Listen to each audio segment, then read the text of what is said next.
Music by Kundan Raj.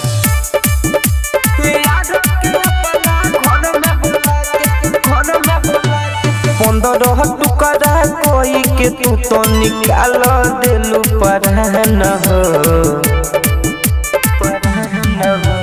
15 टुकड़ा कोई के तू निकाल देलू परान हो।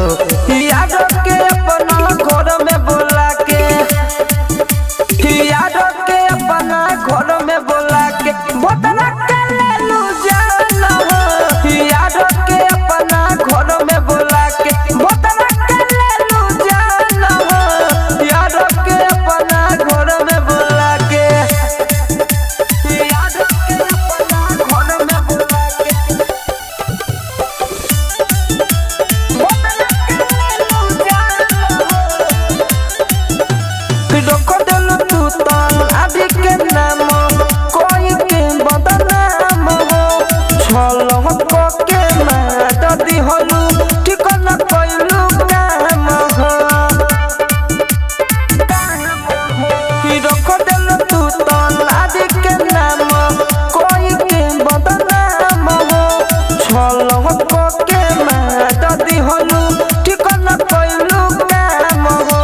मरद के एके गो रहेला पत्नी उहो तू कइलू अपमान हो।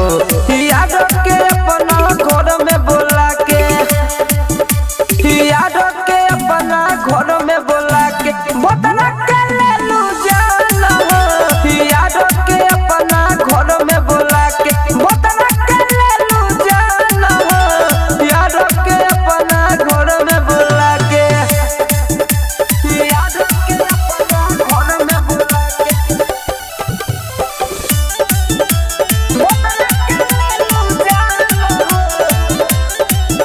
आयासी के चलते पति के अपना कोई देलू कतल हो।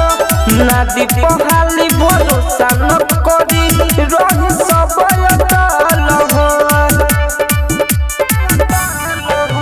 आयासी के चलते पति के अपना कोई देलू कतल हो।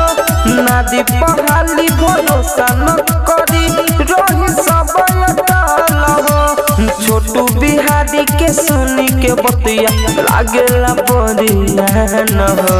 याद के अपना घर में बोला के, याद के अपना घर में बोला के बदला के लेलू जान हो।